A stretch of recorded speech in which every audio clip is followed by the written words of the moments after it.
আপনারা জানেন কিনা জানি না, বহুকাল আগে, অনেক বছর আগেকার ঘটনা, বৃন্দাবনে দুটো আধুনিক যুগের ছেলে গেছিল আর বলেছিল যে আমরা থাকবো নিধুবনে রাত্রির বেলায়।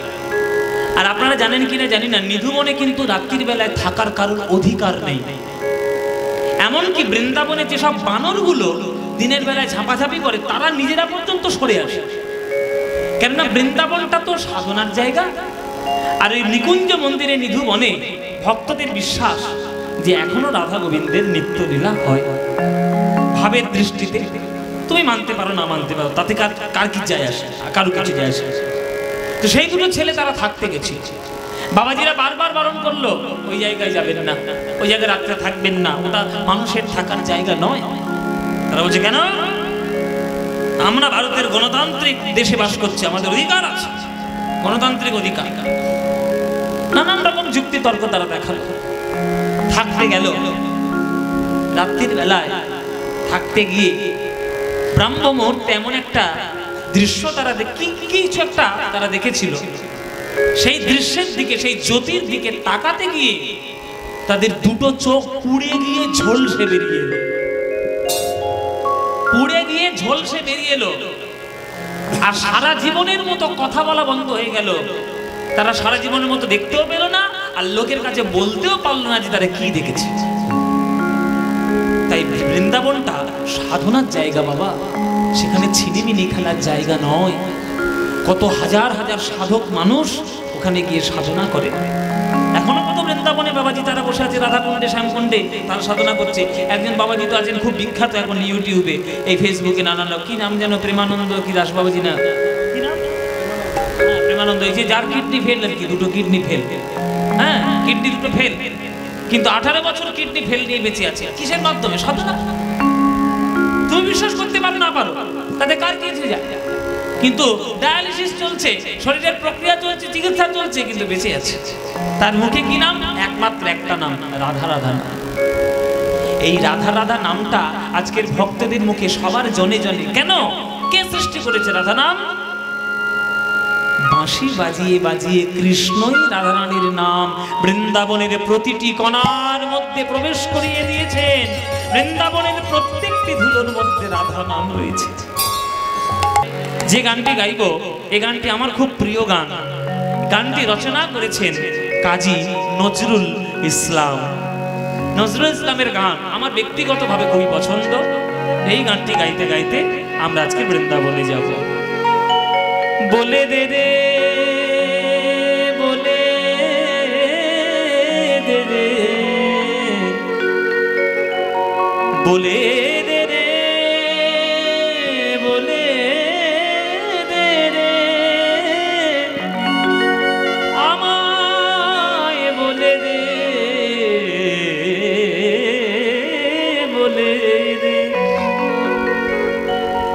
গোঠের রাখা বলে দে রে, কোথায়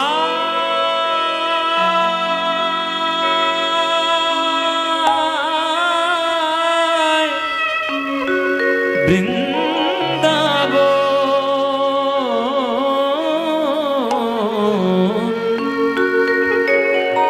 গোঠের রাখাল বলে দে রে, কোথায় বৃন্দাবন।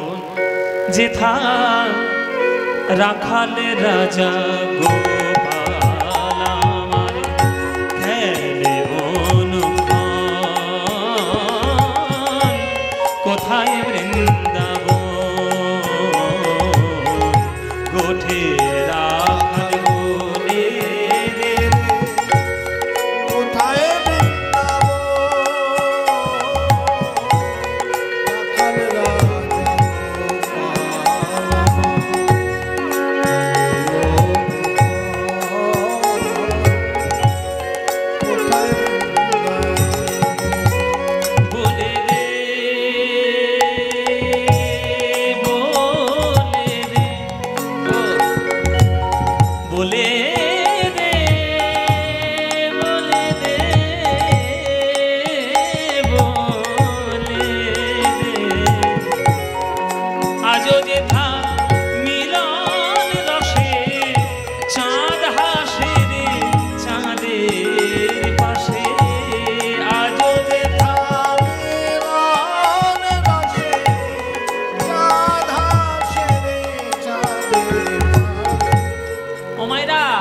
আকাশে কটা চাঁদ গো?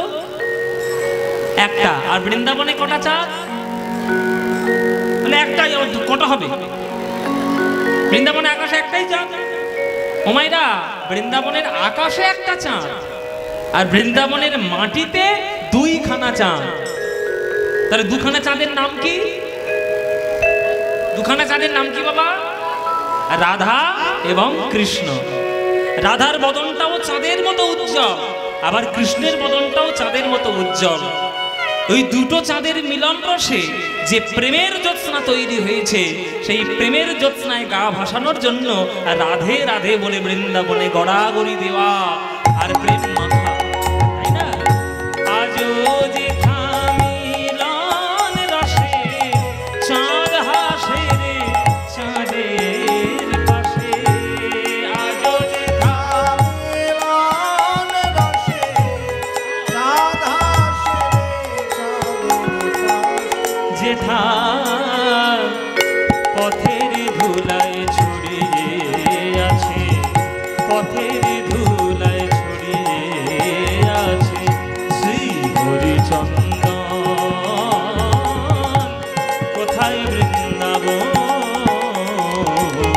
কোঠের রাখাল বলে দে রে, কোথায় বৃন্দাবন রাখাল রাজা গোপাল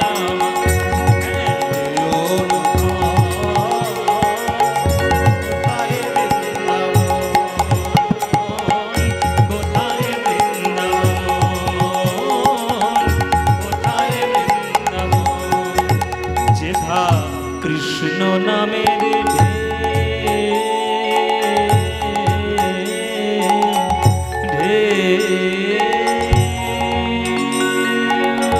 ওঠে রে সুনীল যমুনায়, তমাল বনে আজো কানর নপুর শোনা যায় গো, নপুর শোনা যায়। যারা গান শুনছেন বৃন্দাবন কারা কারা গিয়েছেন হাত তুলুন। কারা কারা বৃন্দাবনে গিয়েছেন হাত তুলুন। বাহ, অনেকেই গিয়েছেন। বৃন্দাবনে গেলে কি বলে ঢুকতে হয়? হ্যাঁ, কেন কৃষ্ণ বললে হবে না? হরি বললে হবে না? কি বলতে হবে বাবা? রাধে রাধে। তাহলে চিন্তা করুন রাধা রানীর শক্তি কতখানি, যে নিজের প্রেমের শক্তিতে বিশ্বব্রহ্মাণ্ডের ভগবানকে প্রেমের বশীভূত করে দিয়েছে। ও মায়েরা জেনে রাখুন, বিশ্বব্রহ্মাণ্ডের মালিক কৃষ্ণ হতেই পারেন, কিন্তু বৃন্দাবনের মালিক রাধা রানী। বৃন্দাবনের মালিক রাধা রানী। তাই মায়েরা শুনুন, আপনাদের কাছে, বাবাদের কাছে, মায়েদের কাছে, সবার কাছে আমার একটা প্রার্থনা। আপনারা যখন কোনো তীর্থধামে যাবেন বা কোনো তীর্থধামে যাবার পরিকল্পনা করবেন, দয়া করে অভক্তদের সঙ্গে নিয়ে তীর্থে যাবেন না। অভক্তদের সঙ্গে করে নিয়ে যাবেন না বাবা। কেননা অভক্তদের সঙ্গে নিয়ে গেলে তারা তীর্থের মানে বোঝে না, তীর্থের গুরুত্ব বোঝে না, তারা শুধু হোটেল খুঁজবে আর বাথরুম খুঁজবে। ঠিক কি না বলুন? ওই জন্যে অভক্তদের সঙ্গে নিয়ে তীর্থে যাবেন না। অভক্তদের সঙ্গে নিয়ে বেড়াতে যান, দার্জিলিং চলে যান, গোয়া চলে যান, সিমলা চলে যান, কাশ্মীর চলে যান, হ্যাঁ, হুনুলুলু চলে যান। হুনুলুলু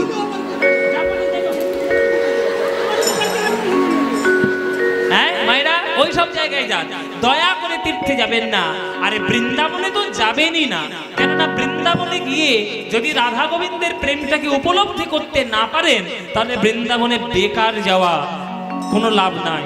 কেননা গুরুচরণ শরণ নিয়ে যারা সঠিক বৃন্দাবনে প্রবেশ করেছেন, তারা এখনো কৃষ্ণের চরণের নূপুরের ধ্বনি শুনতে পায়।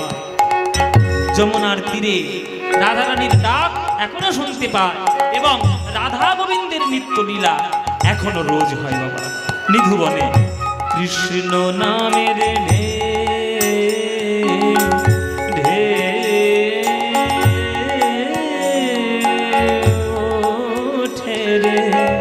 সুনীল যমুনা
বৃন্দাবনং সখি ভূভবিতো নৌতি কীর্তিং यद देवकी सुत पदाम्बुजलब्ध लक्ष्मी गोविंद वेणुमनमत्तमयो नृत्यं प्रेक्षादि सान्य परतान्य समस्त सत्वम। সবাই বলুন বৃন্দাবন ধাম কি, বৃন্দাবন ধাম কি, বৃন্দাবন ধাম কি। श्रीमती राधा रानी की, श्रीमती राधा रानी की, श्रीमती राधा रानी की। बोलो प्रेम से राधे राधे, बोलो राधे राधे, बोलो राधे राधे। বাহ, আপনারা তো উচ্ছ্বাসের সঙ্গে দিলেন যে শুনেই কত ভালো লাগলো, যেন মনে হলো আমরা সত্যি বৃন্দাবনে আছি। আজকে দেখবো রাধারানীর আক্ষেপ অনুরাগ। এবার জানবো যে অনুরাগ কাকে বলে। সদানুভূতমপি কুর্যান নবন্নব প্রিয়ম রাগো ভবন্নব নব সোনুরাগ ইতিরিয়তে। রূপ গোস্বামীর শাস্ত্র বলছে সদা অনুভব করা সত্ত্বেও প্রিয়তম বা প্রিয়তমাকে যখন নতুন নতুন বলে মনে হয় তখনই তাকে অনুরাগ বলা হয়। তোমরা তোমরা তো সংসার করছো, সংসারের অনুরাগ আর রাধা কৃষ্ণের প্রেমের অনুরাগ আকাশ পাতাল পার্থক্য আছে। দিবারাত্র এক মুখ দেখছো, কর্তার মুখ, দিবারাত্র এক মুখ দেখতে দেখতে চোখে আমাদের চালসে পড়ে যাচ্ছে। হ্যাঁ, সকাল বিকেল দুপুর সন্ধ্যা রাত দিনে ওই মুখ দেখে দেখে গা জ্বলে গেল। যখন প্রেম নতুন শুরু হয় তখন কবে কতবার দেখবো সেইটা ভালোবাসার টান থাকে। আর যেই সমস্ত সংসার হয়ে গেল, আপনি তার সঙ্গে বসবাস করছেন, সংসার করছেন 15 বছর 10 বছর 20 বছর, তারপর মুখটা দেখলে এবার গা চিরচির করে জ্বলে উঠছে, ঠিক কি না? বেশিরভাগ ক্ষেত্রে সেটা হয়। কিন্তু অনুরাগ ওটাকে বলে না। অনুরাগ কাকে বলে? দিবারাত্র দেখছেন, সকাল সন্ধ্যা দেখছেন, যুগের পর যুগ দেখছেন, দিনের পর দিন দেখছেন, কিন্তু যতবার দেখছেন ততবার নতুন বলে মনে হচ্ছে, সেটাই হলো অনুরাগ। মানে সোজা বাংলায় সোজা বাংলা ভাষায় বলতে গেলে ভালোবাসা যে অনুরাগের টানে বাসি হতে চায় না কখনো, সেটাকেই বলে অনুরাগ। ভালোবাসা বাসি নয়, ভালোবাসা সবসময় টাটকা। মানে রাধারানী সকালে গোবিন্দকে দেখেছেন, দুপুরে সূর্য পূজায় দেখেছেন, বিকেলে উত্তর গোষ্ঠীর সময় দেখেছেন, আবার রাত্রির বেলা কেশর কুঞ্জে দেখেছেন, কালীয় দমনের সময় দেখছেন, গিরি গোবর্ধনের সময় দেখছেন, নৌকা বিলাসে দেখছেন, দান লীলায় দেখছেন, মান লীলায় দেখছেন। কিন্তু যতবার দেখছেন ততবার রাধারানীর মনে হচ্ছে এই বোধহয় জীবনের প্রথম দেখলাম। এইটা হচ্ছে অনুরাগ। সেই ভালোবাসাটা যাদের মধ্যে হবে তারা প্রকৃত অনুরাগের বিষয় জানবে। তাই রাধারানী আজকে জল ভরতে গেছিলেন ওই যমুনার ঘাটে। সেইখানে কৃষ্ণের রূপ নিয়ে, রূপের ডালি নিয়ে দাঁড়িয়েছিল। কৃষ্ণ রূপের দিকে তাকিয়ে রাধারানী সোনার কলসি একবারে যমুনার জলে হারিয়ে কৃষ্ণ রূপে একবারে ডুবে গিয়ে বাড়িতে ফিরে এসেছে। বাড়ির বউ সোনার গয়না হারিয়েছে, সোনার কলসি, শাশুড়ি ছেড়ে কথা কইবে?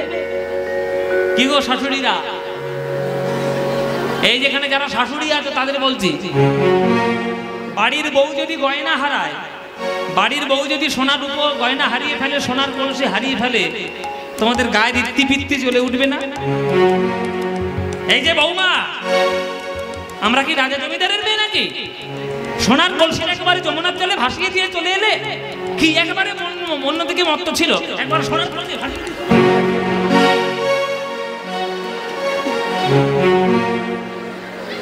সোনার কলসি হারিয়ে দিয়ে চলে এসছে, একেবারে অলক্ষী মেয়ে কোথাকার। বলবে কিনা বাবা?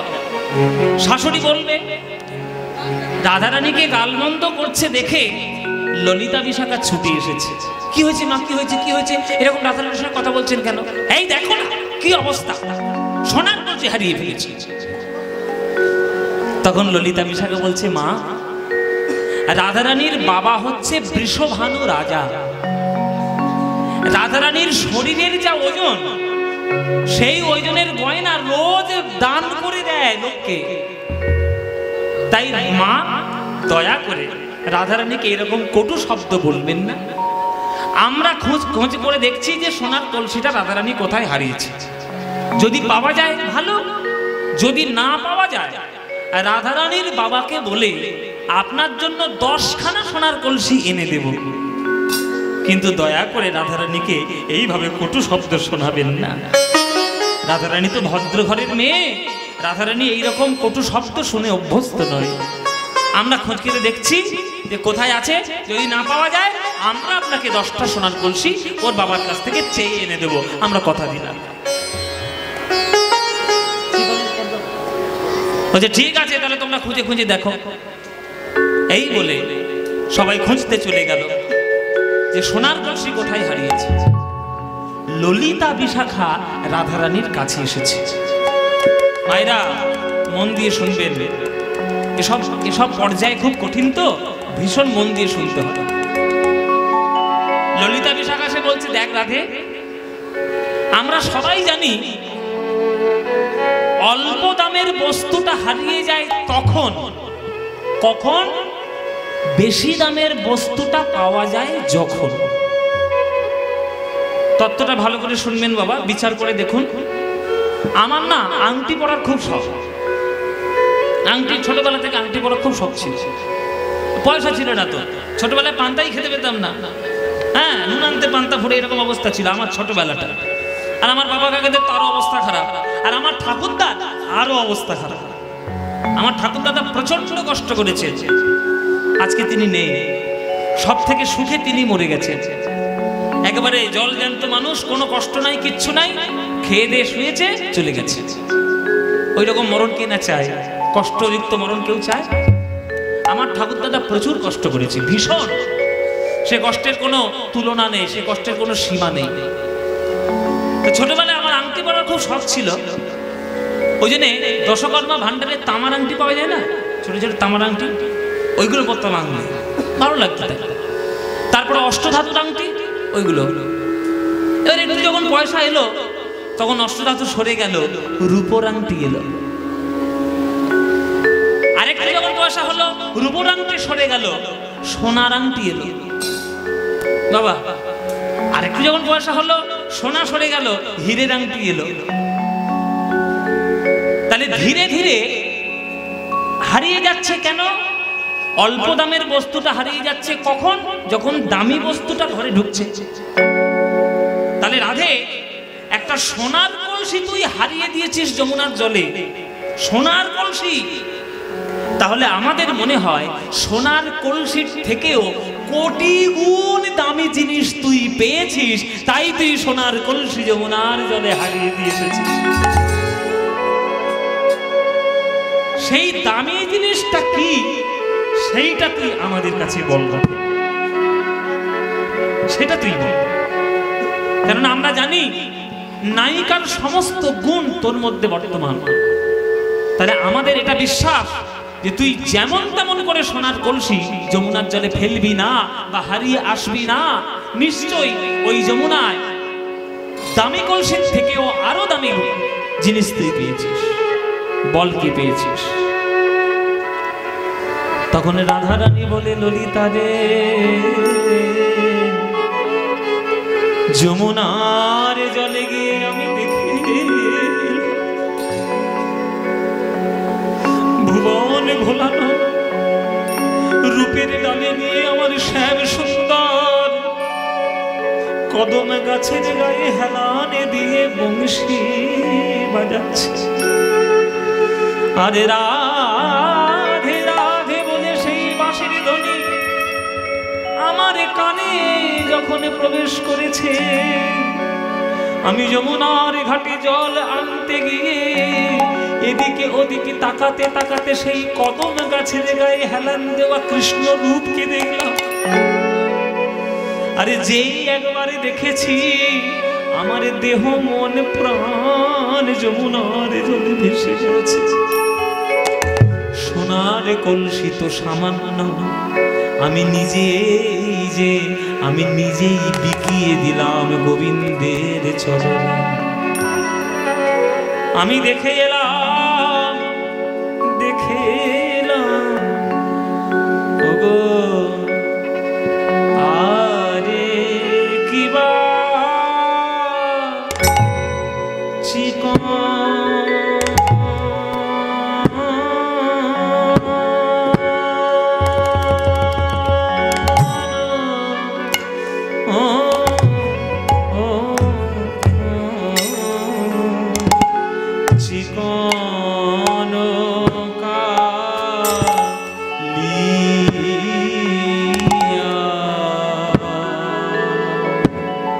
কালিয়ার উপর,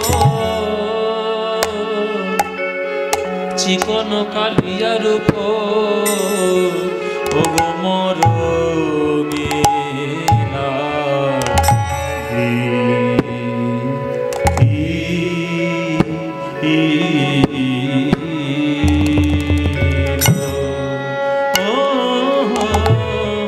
আরে কি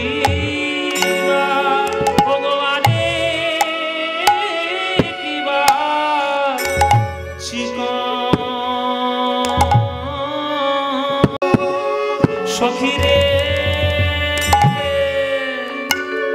তারা বুঝি ভালো করে, তারা বুঝি ভালো করে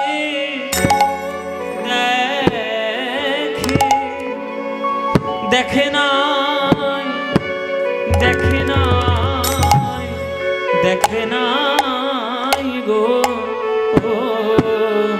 ভগবানে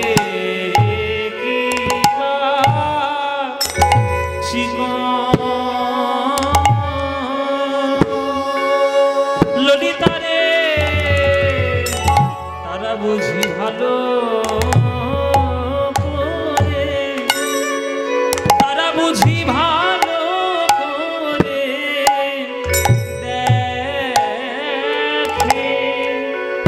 দেখে নাই, দেখে নাই, দেখে নাই গো কারা ওগো যারা, ওগো যারা কৃষ্ণ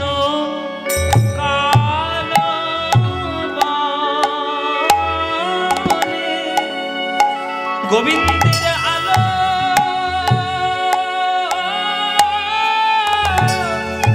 গোবিন্দের আলো করা রূপ যারা, যারা কালো গৌরী তিয়ট, তিয়ট তাদের গান, প্রাচীন গান, এই হচ্ছে আসল কীর্তন গান। আলো করা রূপ যারা, ওগো যারা কালো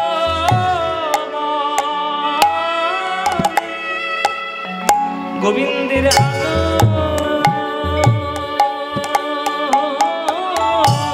ওগো আলো করা রূপ যারা কালো গোবিন্দের আলো,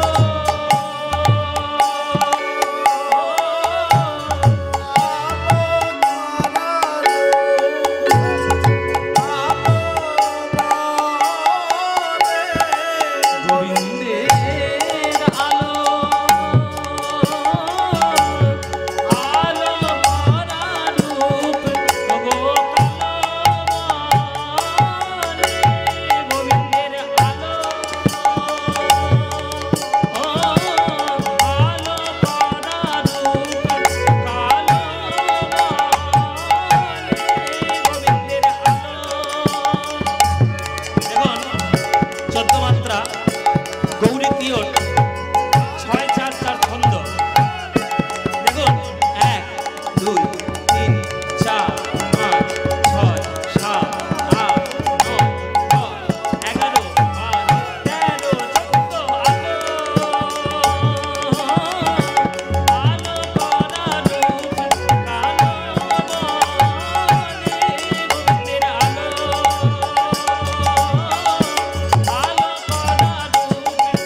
দেখে নাই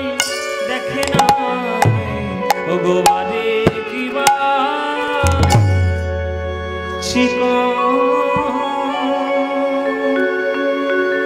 চিকন কালিয়া রূপ মরমে লাগিল ধরনে না যায় মোর হিয়া। চিকন শব্দের অর্থ কি? চিকন শব্দের অর্থ মায়েরা বলো, চিকন শব্দের অর্থ কি?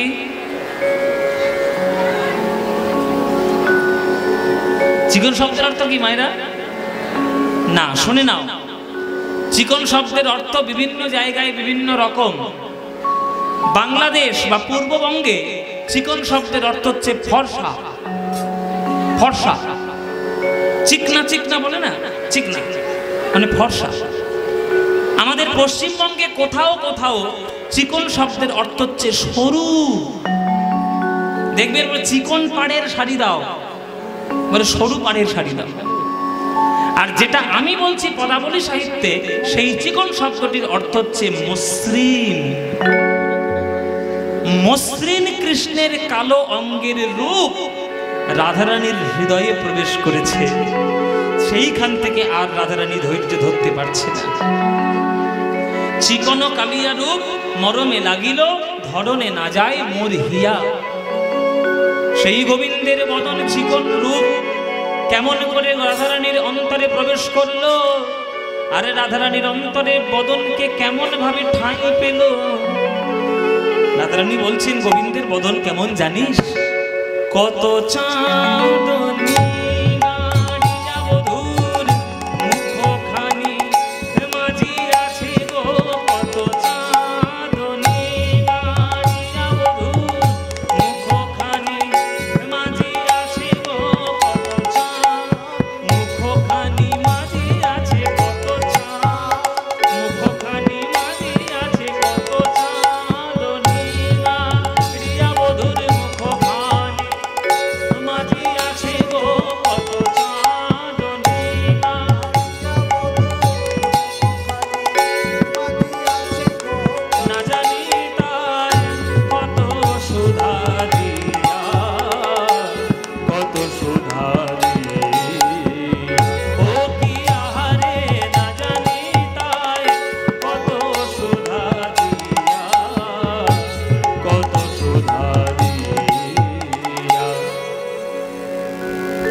চাঁদ। আগেকার দিনে আকাশের চাঁদকে বলা হতো অমৃতের রসগোল্লা। রসগোল্লা চিপে ধরলে কি বেরোবে? রস। আগেকার দিনের লোকেদের বিশ্বাস ছিল যে চাঁদকে চিপে ধরলে অমৃতের বিন্দু বেরোবে। আর লক্ষ লক্ষ কোটি কোটি চাঁদের অমৃত বিন্দু দিয়ে যেন গোবিন্দের মুখখানিটা মাজা হয়েছে। কি সাহিত্য, কি পদাবলী! কত চাঁদ নিঙাড়িয়া বোধর মুখখানি মাজিয়াছে গো, না জানি তাই কত সুধা দিয়া। না জানি তাই কত সুধা দিয়া। গোবিন্দের এই বদনের মধ্যে সব থেকে সুন্দর জায়গা কোনটি? সব থেকে সুন্দর জায়গা কোনটি? মধুরম মধুরম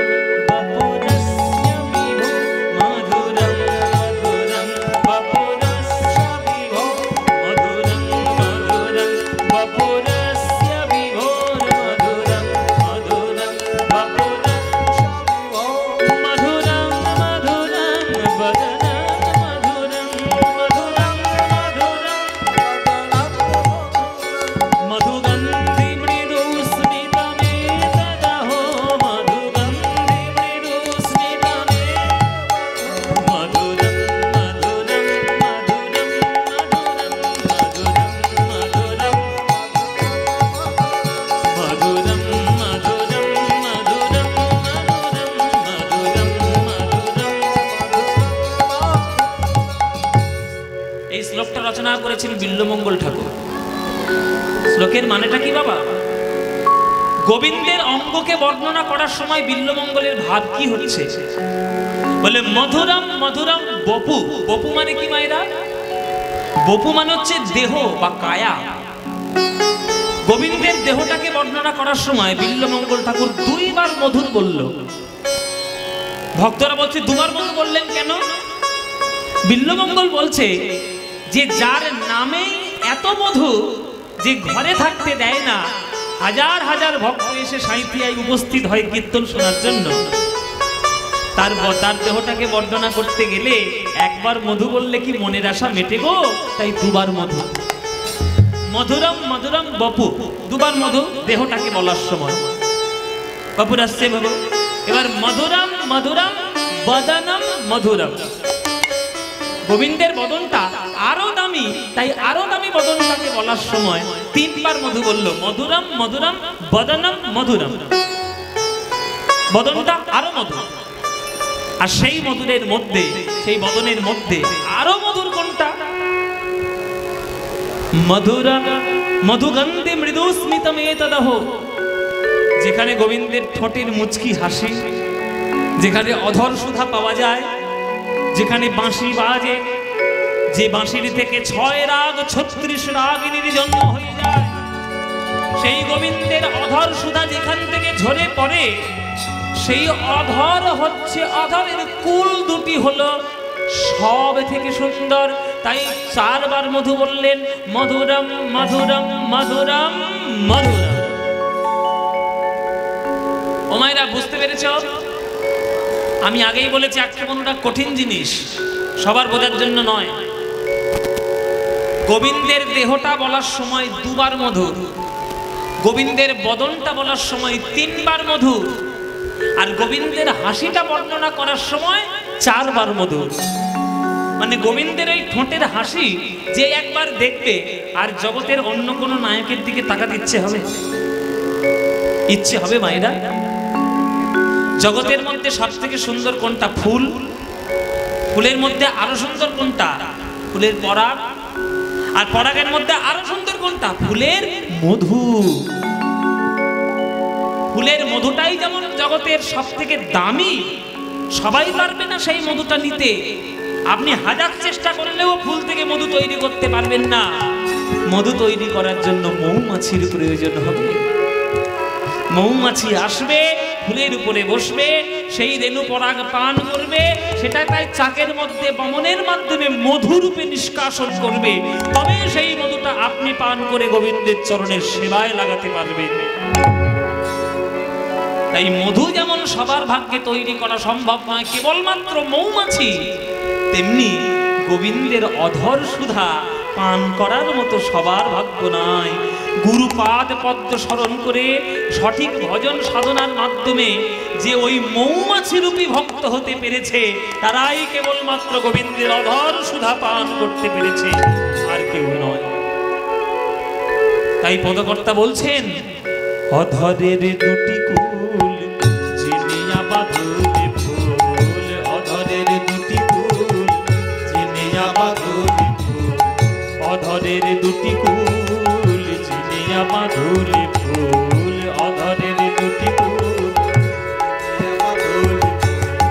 হাসি খানি তাহাতে মিশায়, হাসি খানি তাহাতে মিশায়, ওই নবীন মেঘের ওপরে বিজরি প্রকাশ করে, নবীন মেঘের পরে বিজরি প্রকাশ করে, নবীন মেঘের নবীন মেঘের নবীন মেঘের পরে বিজরি প্রকাশ করে, নবীন মেঘের পরে বিজরি প্রকাশ করে। আমার জাতি কুল মজাইল তাই, জাতি কুল মজাইল তাই, জাতি কুল মজাইল তাই। এসব গানের কোনো তুলনা হয় না বাবা, এসব পদ, এই যে কি বলবো, এর বর্ণনা করা যাবে না। বলছে অধরের দুটি কুল জিনিয়া বাঁধুলি ফুল, হাসি খানি তাহাতে মিশায়। ও মায়েরা, গোবিন্দের কোনোদিন দেখেছো কোনো ছবি গোমড়া মুখ হয়ে থাকতে? মানে মুখটা এরকম মুখ দেখেছো কোথাও? ও মায়েরা, গোবিন্দের কখনো এরকম মুখ দেখেছো? এইরকম মুখ নায়কের হয়? নায়কের মুখের মধ্যে সবসময় একটা হাসি লুকানো থাকবে, এমন হাসি লুকানো থাকবে যে হাসির দিকে তাকালেই সবাই কুপকাত। নায়িকারা তো কুপকাত হবেই, তার সঙ্গে জগতে যে দেখবে সে কুপকাত। তা জগতের যত নায়ক রয়েছে সবার থেকে পরম নায়ক কে?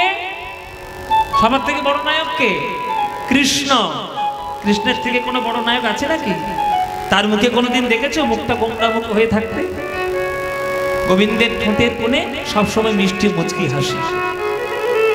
আর এই হাসিটা হাসতে গিয়ে যখন গোবিন্দের দাঁতের শোভাটা দেখা যাচ্ছে, মানে হাসতে গেলে তো মাঝে মাঝে দাঁতও দেখা যায়, গোবিন্দের দন্ত রাশি যখন ঠোঁটের ফাঁক থেকে দেখা যাচ্ছে, তখন মনে হচ্ছে কি জানো, একেবারে কালো মেঘের মাঝখান থেকে যেন বিদ্যুতের ঝলকানি দিচ্ছে।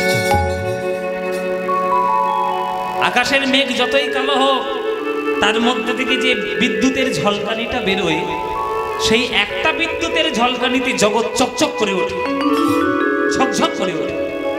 তেমনি গোবিন্দের এই দাঁতের ওই ঠোঁটের ফাঁক থেকে দাঁতের শোভা যখন দেখা যাচ্ছে, তখন ভক্তর হৃদয়ের মধ্যে সকল কালিমা দূর করে দিয়ে ভক্তের হৃদয় যেন ঝকঝক করে উঠছে, চকচক করে উঠছে, সকল কালিমা যেন দূর হয়ে যাচ্ছে।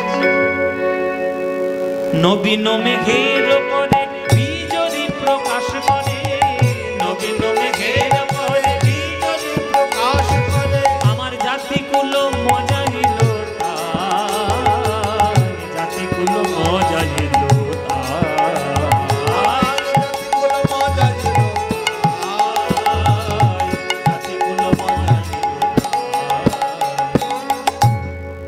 আরো আছে। ললিতা বিশাখা বলছে সর্বনাশ হয়ে গেছে রাধে, তুই তো হাসির দিকে তাকিয়ে তো তোর সব চলে গেল, আর কি তোর কোনো সর্বনাশ ঘটলো নাকি? বলে সর্বনাশ কি বলে শেষ করা যাবে রে ললিতা, সর্বনাশের পর সর্বনাশ। আমায়রা কপাল যখন খারাপ থাকে তখন অসম্ভবটা সম্ভব হয়, তাই না? ও মায়েরা, তোমরা শ্রীবৎস রাজা বলে একটা রাজার কথা শুনেছ? শ্রীবৎস রাজা আর চিন্তা, তার রানীর নাম ছিল চিন্তা। শনি ঠাকুরের কোপ দৃষ্টির প্রভাবে সবকিছু হারিয়ে শ্রীবৎস রাজা জঙ্গলের মধ্যে বাস করতেন। একদিন রানী একটা শোল মাছ নিয়ে এসছে। শোল মাছটা নিয়ে এসে রাজার কাছে দিয়ে বলছে, রাজা কিচ্ছু পেলাম না, এটাই খেয়ে কাটাতে হবে। হ্যাঁ, এবার রানীর চিন্তা মনে মনে ভাবছে, রাজার পাতে কি আর কাঁচা শোল মাছ দেওয়া যায়? একটু পুড়িয়ে নি। এ বলে পাথরে পাথরে ঘষা লাগিয়ে শুকনো পাতা জোগাড় করে সে মাছটা পুড়িয়ে নিল। তাহলে গায়ে ছাই লেগে গেছে, বলে ছাইযুক্ত মাছ কি রাজার পাতে দেওয়া যায়? ধুয়ে নি। ধুইতে গেছে গঙ্গার জলে। মায়েরা, পুড়ে ছাই হয়ে যাওয়া মাছ, পুড়ে মরে যাওয়া মাছ জলের স্পর্শ পেয়ে কলকল করে সাঁতার দিয়ে ভেতরে চলে গেল। সেদিন তাদের আর খাওয়াই হলো না। তাহলে কপালটা যখন খারাপ থাকে, এইরকম অসম্ভবটা সম্ভব হয়। ললিতা, আমার কপালটা অত্যন্ত খারাপ। আমার প্রথম কপাল খারাপ, আমি যমুনার জলে কেন বিকেল বেলায় জল ভরতে গেছিলাম। আর দ্বিতীয় কপাল খারাপ হচ্ছে, কেন আমি ওই রূপের দিকে তাকাতে গেলাম, আর তাকিয়ে ওই হাসিটা দেখেই আমার সব শেষ। আমার জাতিগুলো মজাইল তার। আরো সর্বনাশ ঘটল। কি?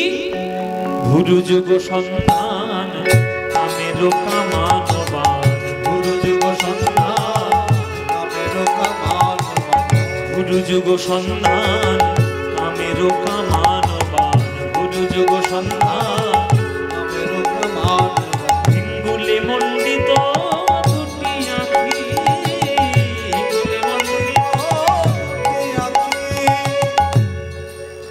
ভুরু কাকে বলে মায়েরা? ভুরু কাকে বলে? যদি না দেখাতে পারো কাজল কেনা ছাড়ি, একবারে ব্যবস্থা করে দেবো। কাজল কেনা সব বন্ধ করে দেবো। ভুরু মানে কোনটা? মায়েরা মায়েরা বলছে, বাবা ভুরু জানো না, তুমি নেকামো করছো কেন? ভুরু জানো না? ভুরু আবার ভুরু আবার কোনটা? ও মায়েরা, দেখবে বেশিরভাগ ক্ষেত্রে দেখা যায় আমাদের ভুরুটা এই নাকের মাঝখানটায় ফাঁকা থাকে, আর দুটো চোখের উপরেই ভুরুটা লাগানো থাকে। হ্যাঁ, কিন্তু কৃষ্ণের ভুরুটা জোড়া ভুরু, এই পার থেকে শুরু করে এই পার পর্যন্ত একেবারে কেশর রাশি দিয়ে ঢাকা। দেখে মনে হচ্ছে যেন একটা ধনুক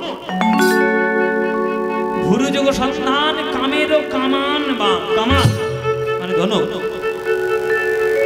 আমি জানি না আপনাদের দিকে আসে কিনা, শীতকালে বিহারীরা কাঁধে বস্তা তুলো নিয়ে লেপ তৈরি করতে আসে বাবা, এখনো আসে। এখন তো ব্ল্যাঙ্কেট হয়ে গেছে সব, আসে আসে। ওদের দেখবেন কাঁধে একটা ধনুকের মতো একটা যন্ত্র থাকে, দেখবেন ওইটাকে বলা হয় ধুনান। ধুনান ধনুকের মতোই খানিকটা দেখতে, হ্যাঁ, সোজা থাকে আর একটা তার লাগানো থাকে, আর সেখানে একটা মুগুরের মতো কাঠ থাকে। ওই তুলোগুলো ওই ধুতোর উপরে রেখে ওই কাঠ দিয়ে ডাউ ডাউ ডাউ করে আওয়াজ করে তুলোগুলোকে খোলানো হয়। ওই জন্য বলে তুলো ধোনা করে ছাড়বো, বাংলায় বলে না তুলো ধোনা করবো। এই যে উল্টো পাল্টা যদি কেউ অন্যায় টন্যায় করে, তখন পাড়া প্রতিবেশীর লোকের তুলো ধোনা করে ছাড়বো।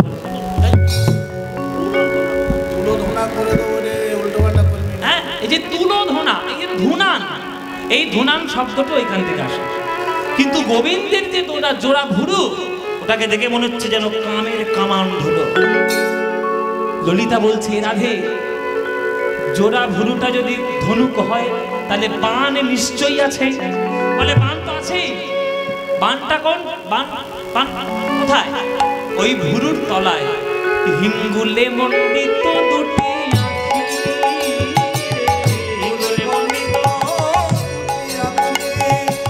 চোখ, চোখ হিঙ্গুলে মণ্ডিত দুটি, হিঙ্গুলে মণ্ডিত অরুণ নয়ন কোণে চাইয়া ছিল আমার মনে, অরুণ নয়ন সেই হইতে শ্যামরূপ দেখি, সেই হইতে শ্যামরূপ দেখি, সেই হইতে শ্যামরূপ দেখি, সেই হইতে শ্যামরূপ দেখি। শেল কাকে বলে জানো মায়েরা? শেল, শেল, শেল, শেল মানে কাকে বলে জানো? হ্যাঁ, এবার শেল মানে শিয়াল। হ্যাঁ, শেল মানে হচ্ছে একটা বিশেষ বানের নাম। এই বিশেষ বানটা কেমন ভাবে তৈরি হতো মায়েরা দেখে নাও। এই আমার আঙুলের দিকে দেখো, এইরকম মুখটা ছুঁচলো আর পিছনে বড়শির মতো বাঁকা, এটাকে বলে শেল। এটার উপকার কি? মায়েরা বলছে বানের আবার উপকার, মারলেই মরে যাবো, আবার উপকার কি? শোনো, যারা যুদ্ধ করে তাদের ক্ষেত্রে উপকার। এই যে বানটা যদি একবার ঢুকে যায়, এটা ঢুকে যাবে কিন্তু আর বেরোবে না। কারণ আপনি যদি বের করতে যান, ওই যে বড়শির মতো যে বাঁকা আছে, ওই বাঁকাটা ওইটা হৃৎপিণ্ডের মধ্যে এমন ভাবে আটকে যাবে, ওটাকে তুমি টেনে হেঁচড়ে বার করতে গেলে পুরো মাংসপিণ্ড ছিঁড়ে বেরোবে। মানে ওইটা মারা মানে তোমার অবধারিত মৃত্যু হবেই হবে। ওইটা হচ্ছে গোবিন্দের নয়ন বাণ। গোবিন্দের নয়ন বাণ যার হৃদয়ে একবার প্রবেশ করবে, প্রবেশ তো করে যাবে বাবা, কিন্তু জীবনে আর কোনোদিন ওই নয়নে বাণ বেরোবে না, কোনোদিন তুমি মুক্ত করতে পারবে না।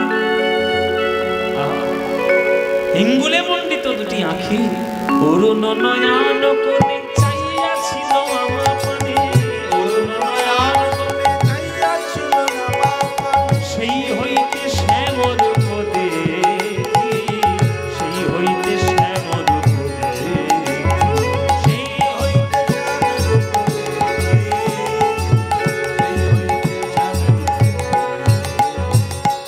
দেখি, সেই হইতে শ্যামরূপ দেখি। ললিতা বিশাখা, গোবিন্দের এই নয়ন বাণ যখন আমার হৃদয়ে আঘাত করেছে, সখী রে আমার সবই গেল, সখী রে আমার সবই গেল, সখী রে আমার সবই গেল, ওই গোবিন্দ রূপে নয়ন দিয়ে, সখী রে আমার সবই গেল, ওই কৃষ্ণ রূপে নয়ন দিয়ে, জাতি মন লজ্জা হইল কৃষ্ণ রূপে নয়ন দিয়ে,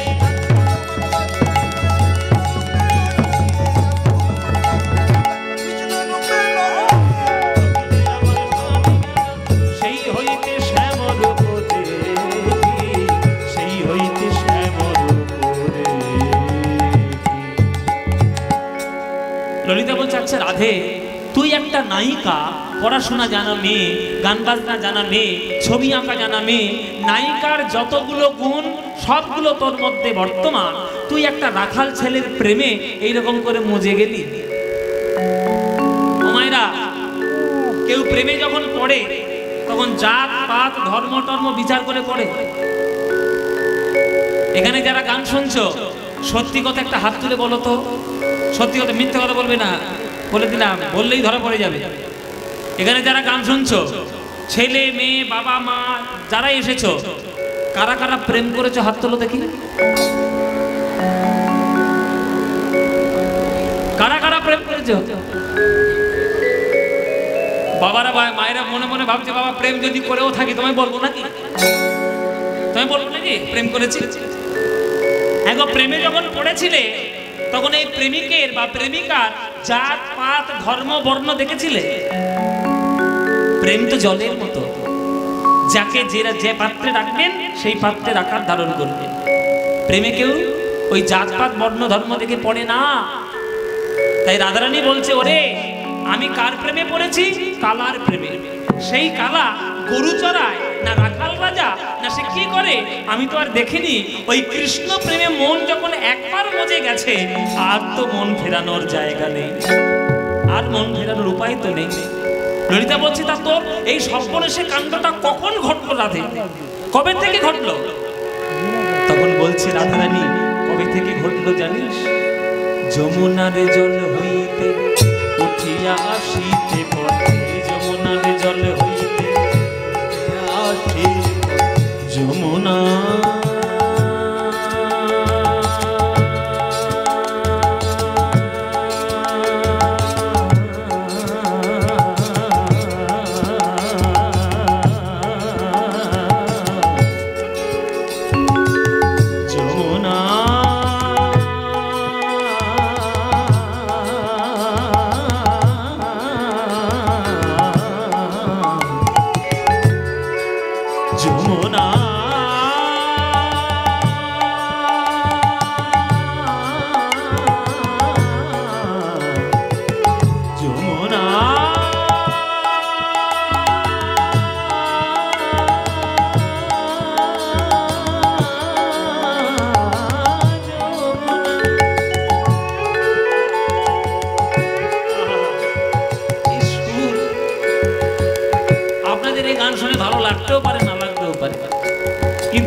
সেই আনন্দ আপনারা জীবনে পাবেন না।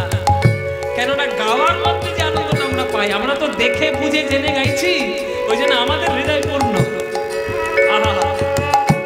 যমুনা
রচনা করেছেন, তার নাম জ্ঞানদাস। নিত্যানন্দের স্ত্রী জাহ্নবা মা, জাহ্নবা মায়ের মন্ত্র শিষ্য ছিল জ্ঞানদাস। এই জ্ঞানদাস এই পদটি রচনা করেছে। ও মায়েরা, তোমাদের এদিকে বিয়ের সময় তত্ত্ব যায়, তত্ত্ব যায় মায়েরা। এই তত্ত্বের সঙ্গে দেখবেন তত্ত্বে বিভিন্ন ফল টল শাড়ি গয়না সব পাঠায়, তো ওর মধ্যে সন্দেশের পুতুল পাঠায় না?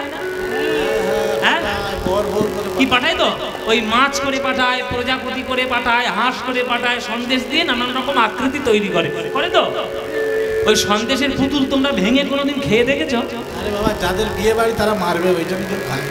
যাদের বিয়ের ঘুম মারবে পরে, বিয়ের পরে ভেঙে খেয়ে দেখবে সন্দেশের পুতুল কেমন খেতে লাগবে। বলে বাবা কেমন আবার খেতে লাগবে? মিষ্টি লাগবে। হাত ভেঙে খাও মিষ্টি, মুন্ডু ভেঙে খাও মিষ্টি, পা ভেঙে খাও মিষ্টি, যা খাবে।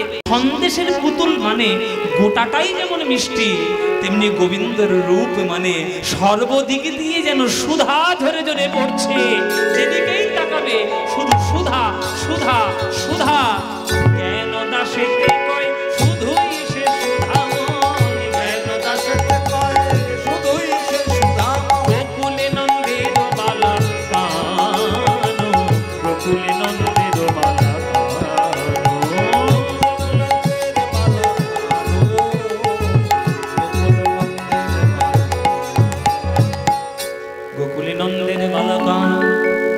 গোবিন্দ তার রূপ দিয়ে খেলা করে, গোবিন্দ তার গুণ দিয়ে খেলা করে। গোবিন্দ সরৈশ্বর্যপূর্ণ ভগবান, যেখানেই দেখবে ভগবানের শুধু খেলাই চলছে। বিশ্ব ব্রহ্মাণ্ড রোমকূপ থেকে জন্মগ্রহণ করিয়ে জন্ম দিয়ে বিশ্ব ব্রহ্মাণ্ডকে নিয়ে কৃষ্ণ খেলা করছেন। সেই কৃষ্ণ বৃন্দাবনে প্রেমের খেলায় মত্ত রয়েছেন। তারপর যুগে বাবা কৃষ্ণের 3 ধরনের লীলা, বৃন্দাবন লীলা, মথুরা লীলা, দ্বারকা লীলা, 3 ধরনের লীলা। কিন্তু সব থেকে বেশি মধু, সব থেকে বেশি প্রেম কোন লীলা? বৃন্দাবন লীলা। বৃন্দাবনে কৃষ্ণ যশোমতীর উঠোনে একবার মাটি চেটে চেটে খাচ্ছে। যশোমতী বলছে ঘরে এত মাখন ননি পড়ে রয়েছে, তুই মাটি খাচ্ছিস, মুখ খোল। মুখের মধ্যে কি দেখলো? বিশ্ব ব্রহ্মাণ্ড। সেই কৃষ্ণ কুরুক্ষেত্রের মাঠে অর্জুনকে জগৎ সৃষ্টিকে রহস্য সমাধান করার জন্য, বোঝানোর জন্য কি রূপ দেখিয়েছিল বাবা? বিশ্বরূপ। তখন অর্জুন ও কৃষ্ণের অঙ্গ প্রত্যঙ্গে দেখেছিল বিশ্ব ব্রহ্মাণ্ড। একই কৃষ্ণ অর্জুনকে বিশ্বরূপ দেখায়, আবার সেই কৃষ্ণ গোপাল রূপে মা যশোমতীকে মুখের মধ্যে বিশ্ব ব্রহ্মাণ্ড দেখায়। সব ভগবানের খেলা। এই প্রেমের খেলায় যে একবার পড়বে মায়েরা, তার জীবন যৌবন সব ভুলে যাবে। ওই জন্য বলেছে না নজরুল ইসলাম যে খেলিছ এ বিশ্ব লয়ে বিরাট শিশু, প্রলয় সৃষ্টি তব পুতুল। পুতুল গানটা গাইব সব আসলে গেলে সব গাই বলছে। এক গান কত শুনবে, ভালো লাগে একজন শুনতে। খেলিছ এই বিশ্ব লয়ে বিরাট শিশু। আপনাদের কেন ভালো লাগছে জানেন? মধু পান করলে মধুর আশা কখনো মেটে না। আর নজরুল ইসলামের এই সব গান, রবীন্দ্রনাথের গান, পদাবলীর গান, এ মধু নয়, সুধার মধ্যে কি আছে এর মধ্যে তার কোনো ঠিক নেই। খেলি আচ্ছা, আপনারা যখন বলছেন 2 লাইন গাই, 2 লাইন গাই, হ্যাঁ পুরোটা গাইব। খেলেছ এ বিশ্ব লয়ে বিরাট শিশু, আনমনে খেলেছ এ বিশ্ব লয়ে বিরাট শিশু, আনমনে খেলেছ। প্রলয় সৃষ্টি তব পুতুল খেলা, প্রলয় সৃষ্টি তব পুতুল খেলা। নিরজনে প্রভু নিরজনে খেলেছ এ বিশ্ব লয়ে বিরাট শিশু, আনমনে খেলেছ। শূন্যে মহান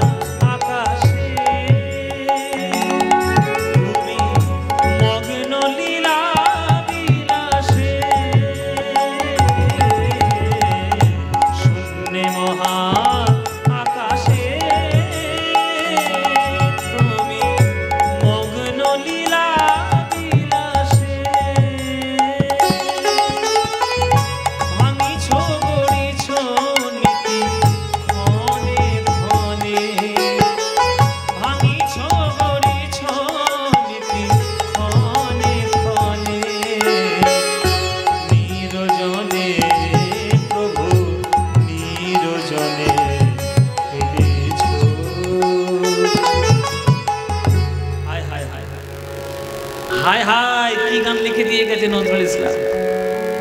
আমি হায় হায় করি।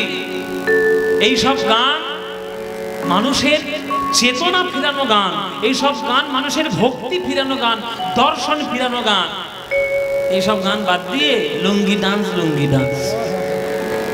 হায় রে কপা, কি আর বলবো। যত নিচের দিকে নামছে তত নিজেদেরকে আপডেটেড বলে মনে হচ্ছে। এরা জানে না যে যত নিজেকে আপডেট করছো তত নিচের দিকে নামছো। এই যে দেখো আমার সামনে কটা ক্যামেরা ধরেছি বলো দেখি, 14খানা মতো ক্যামেরা আছে।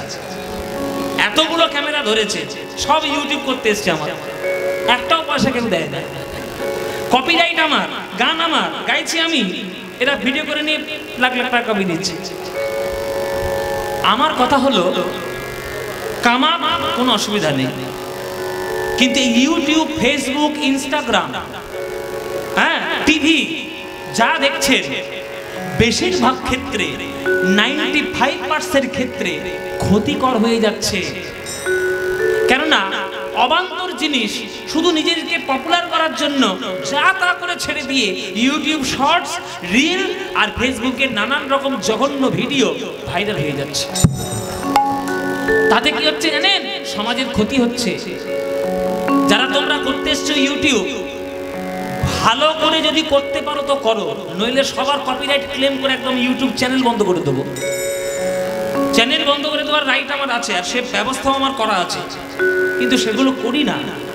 কেননা অনেক ভক্ত আকুল করে আসে, ঠিক আছে করছে করুক, কিন্তু যেগুলো ইউটিউব মাধ্যমে করছো তোমরা শুধু ভিউয়ার্স আর ফলোয়ার্স বাড়ানোর চেষ্টা করো না। সঠিক কীর্তনটা ছাড়ো, যাতে সঠিক কীর্তনের বুদ্ধিটা যায়। নইলে বিষয়কে যদি শ্রদ্ধা না করো তাহলে বিষয়টা টিকবে না। বিষয়টাকে টেকাতে হবে। কে আনিল রে, কোথায় ছিল রে, মধুমাখা কৃষ্ণর নাম, নাম নাম নাম নাম নাম এই বলে কোমর তুলে দিচ্ছে, এটাই কীর্তন। তাহলে আগামী প্রজন্ম কীর্তন বলে কি জানবে, কি চিনবে? তারাও একটাও চণ্ডীদাসের পথ শুনবে না, জ্ঞানদাসের পথ শুনবে না, জয়দেব গোস্বামীর পথ শুনবে না, ওইগুলোকে তারা কীর্তন বলে মনে করবে। এটা কত সর্বনাশের জিনিস বলুন দেখি। করো, নিশ্চয়ই করবে, কিন্তু সঠিক জিনিস দাও, সঠিকভাবে ছাড়ো।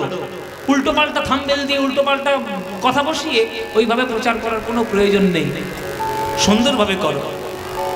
এই যে নজরুল ইসলামের গান, এই যে রবীন্দ্রনাথের গান, এইগুলো এখনকার দিনে ভাইরাল হয় না।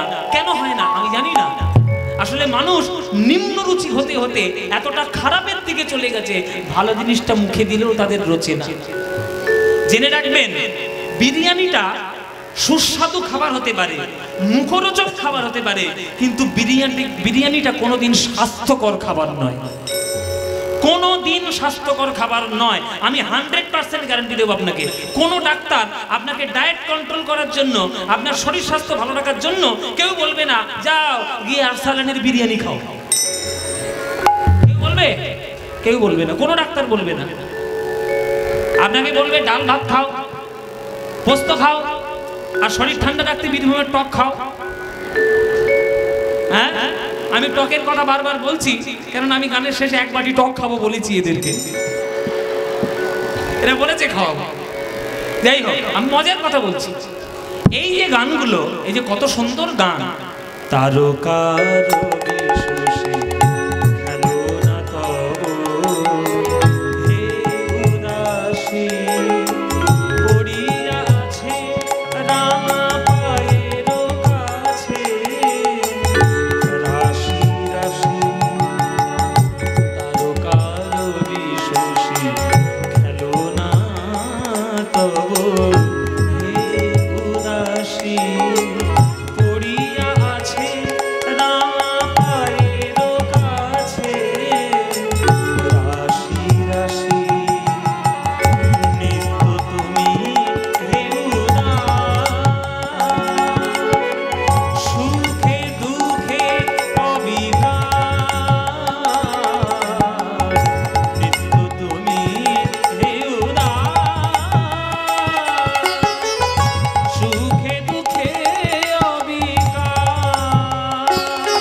কাজী নজরুল ইসলামের গান। রূপের খেলা, গুণের খেলা, লীলার খেলা, নামের খেলা, কৃষ্ণ তো সবের খেলাই করছে, কিন্তু এই খেলাতে যে একবার মজে গেছে আর কি তার ফেরার কোনো উপায় আছে? কৃষ্ণ বলে আর ফেরার কোনো উপায় নাই মাইরা। তাই যারা একবারে কৃষ্ণের বাঁশি শুনবে তারাই চিরকালের মতো মজে যাওয়া। সেই রাধারানী কৃষ্ণের বাঁশি শুনলে তার কি আর কিছু থাকবে? কিছু রক্ষা হবে? কিছু রক্ষা হবে না। তাই কৃষ্ণ নামের বাঁশি শুনে আজকের রাধারানী পাগল হয়ে সখী রে। কৃষ্ণ নাম, কৃষ্ণ অনুরাগ বর্ণনা করছিল গোবিন্দের রূপ সখীদের কাছে। এদিকে আমার গোবিন্দ ওই কুঞ্জবন থেকে রাধা রাধা রাধা বলে বাঁশি বাজিয়ে দিয়েছে। যেই রাধা রানীর কর্ণে সেই বাঁশি প্রবেশ করেছে, তখন রাধা রানী আবার চমকে উঠলো, আবার কেঁদে উঠলো। ওরে ললিতা রে বিশাখা রে, দেখ দেখ আমার বধূর সময় অসময়ে জ্ঞান নাই। যখন তখন রাধা রাধা বলে বাঁশি বাজায়, সময়ে অসময়ে বাজায় বাঁশরি। সেই বাঁশি শুনে কি বাঁচে কি কিশোর? সেই বাঁশি শুনে কি বাঁচে কি কিশোর? শ্যামের মুরলী তুমি আর রাধার নাম ধরে বেজনা বেজনা।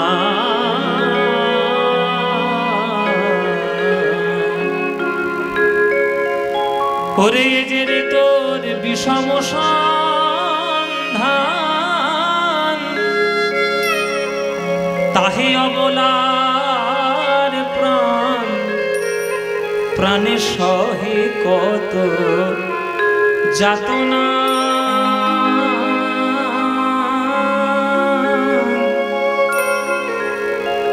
আমার শ্রবণের রন্ধ্র মাতাই আমায় আকুল করি রে। তুমি থাকো শ্যামের অধর, আমি থাকি কৃষ্ণ বাদিনীর ঘরে। কত যাতনা এই অন্তরে, তা তো তুমি জানো না।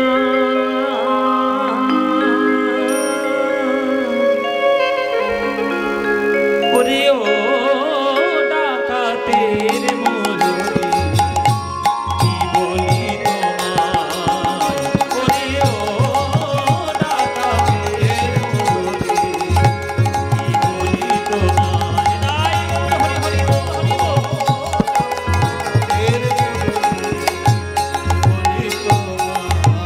মন্ত্র শিখেছ কোথায়, শিখেছ কোথায়? অবলা বশ করা মন্ত্র শিখেছ কোথায়? কি বলি তোমায়, ওরে ও ডাকাতের মুরলী বলি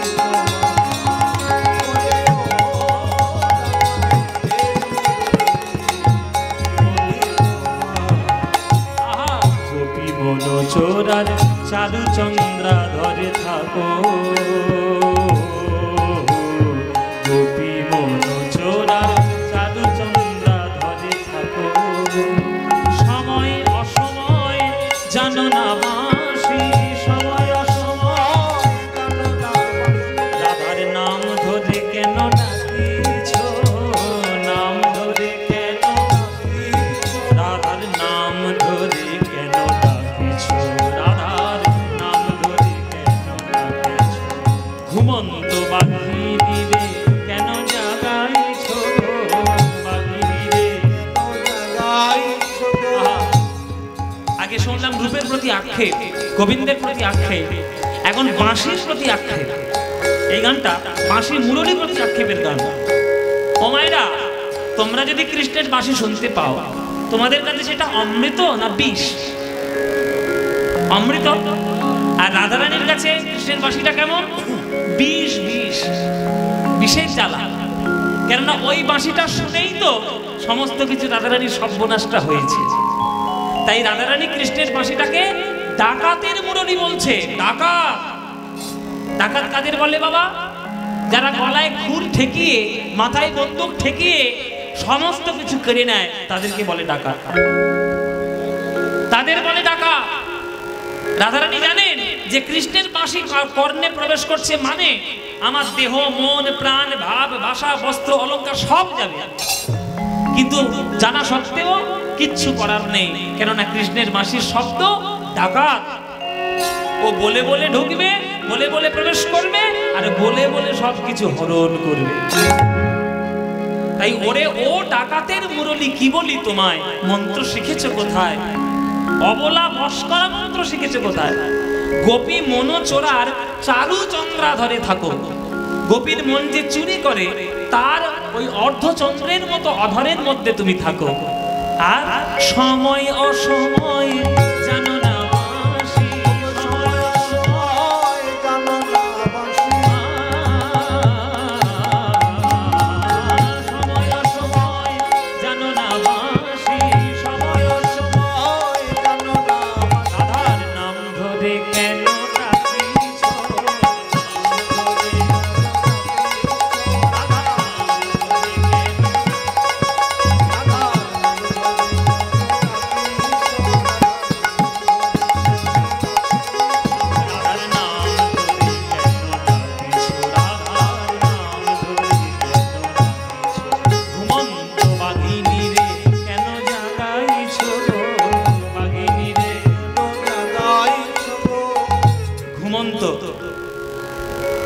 ঘুমন্ত বাঘিনী।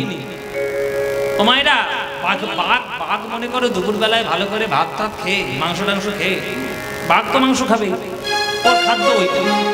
বেশ মাংস ভাত টাত খেয়ে বেশ ঘুম দিচ্ছে দুপুর বেলা। এই গরম পড়েছে খুব, তো ছাওয়ায় গিয়ে ঘুম দিচ্ছে। তুমি চিড়িয়াখানায় তাকে দেখতে গেছো, তোমার নাতি আবদার করছে, ঠাকুমা বাঘ আমার সঙ্গে কথা কয় না কেন? বাঘের ঘুমটা ভাঙাও। তুমি একটা লাঠি নিয়ে তার গায়ে খোঁচা দিচ্ছ। সে যদি একবার জেগে ওঠে, তার কাঁচা ঘুম যদি সে ভাঙায়, তোমায় আর ছাড়বে ভেবেছ? কি বাবা, কাঁচা ঘুমটা যদি বাঘের ভেঙে যায়, সে তোমায় ছেড়ে কথা কইবে?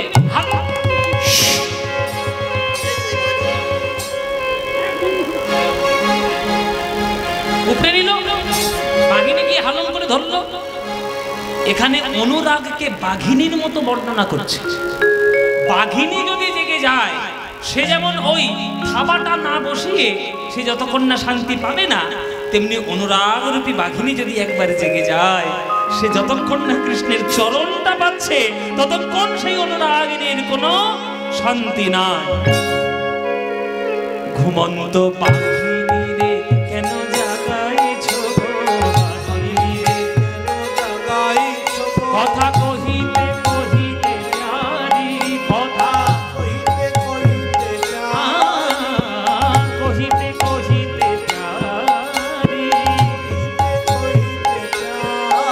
আমার কেন দাস কেন বিছুরি রে, কেন দাস কেন বিছুরি রে, সব ভুলে গেল কেন দাস, সব ভুলে গেল কেন দাস, ওই কেন দাস কেন বিছুরি রে, কেন দাস কেন বিছুরি রে, কেন দাস কেন বিছুরি আমার, কেন দাস কেন বিছুরি আমার, কেন দাস কেন বিছুরি।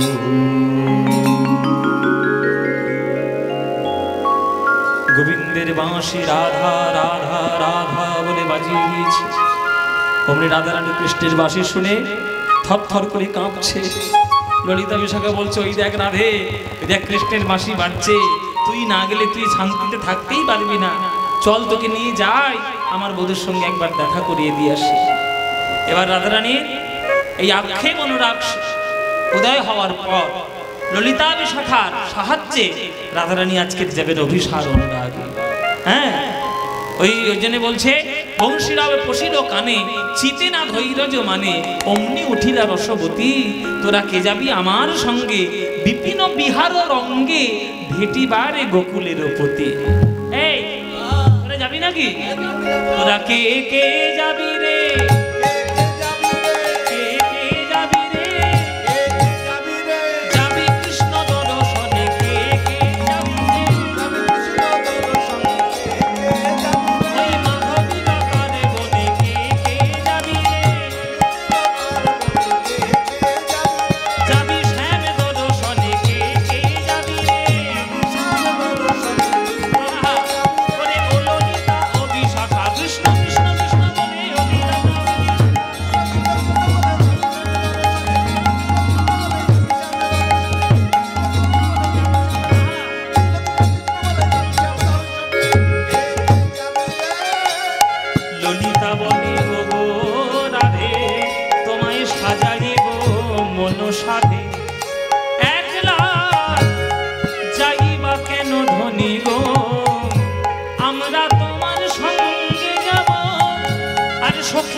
রাইকে সাজাইছে ভালে লবঙ্গ মালতির মালে চন্দনের বিন্দু দিলা ভালে। ও মায়েরা, ভালে মানে কি? ভালে মানে কপালে। হ্যাঁ, বলো অধর কাকে বলে আর ওষ্ঠ কাকে বলে? অধর কোনটাকে বলে বলতে আজকে যদি না পারো লিপস্টিক পরা বন্ধ করে দেবো একেবারে। কর্তার পকেট থেকে টাকা চুরি করে শুধু লিপস্টিক কেনা। বলো অধর কাকে বলে? হ্যাঁ, অধর মানে ঠোঁট। কোন ঠোঁট? উপরের ঠোঁট। ঠোঁট কাটা করে তোকে ছাড়বে। ও মায়েরা, কোন ঠোঁট গো? নিচের ঠোঁট। নিচের ঠোঁট কেন না? গোবিন্দের বাঁশিটা নিচের ঠোঁটেই বাজে, আর এইখান থেকে অধরামৃত সুধা পাওয়া যায়, আর এইখান থেকে 6 রাগ 36 রাগিনীর সঙ্গীত সুধা পাওয়া যায়। হ্যাঁ, তাই রাধারানী আজকের অল্পের মধ্যে সাজছেন। হ্যাঁ, অল্প কপালে একটা চন্দনের ফোঁটা, তার উপরে সিঁদুরের ফোঁটা, গলায় দিয়েছে একটা মালতী ফুলের মালা। হ্যাঁ, দিয়ে বলছে যা তোর সাজানো হয়ে গেছে। রাধারানী বলছে সাজাবি কম বলে এত কম? আরে 2-1টা গয়না না দিলে নায়িকার কি ভালো লাগে? কি গো মায়েরা, এখানে যাদের বিয়ে হয়ে গেছে আর যাদের হব হব করছে, তোমরা ভালো করে একটা যুক্তি শুনে নাও। মেয়েদেরকে বশ করতে গেলে কৃষিচন্দ্র জুয়েলার্সের সঙ্গে সম্পর্ক রাখবে। হ্যাঁ, তাহলে দেখবে সব কিছু ঠিক হয়ে যাবে। সুতরাং এই গয়না পড়তে বেশি ভালোবাসে মেয়েরা। ওই জন্য রাধারানী বলছে আমাকে গয়না দিয়ে সাজা। ললিতা বলে আমরা সাজাতে পারবো না। হ্যাঁ, তোর গয়না বাক্স দিচ্ছি, নিজে নিজে সাজ। বলে ঠিক আছে, তাই হবে। এবার রাধারানী গয়নার বাক্স থেকে নিজে নিজে সাজছে। রাই ধ্বনি ভূষণ পরে যাতে মনোহরে মনোহরে ধৈর্য ধরি বাকি বা আনে রে গোবিন্দ দাস গায় তুলনা নাহি গো হয় চাঁদে যেন নামি আছে ঘুমে রে চাঁদের মালা চলেছে সোহানো বালা নয় চাঁদের মালা চলেছে সোহানো বালা নয় চাঁদের মালা চলেছে ও গো হাতে চাঁদে পাই চাঁদে কপালে চন্দন চাঁদে হাতে চাঁদে পাই চাঁদে কপালে চন্দন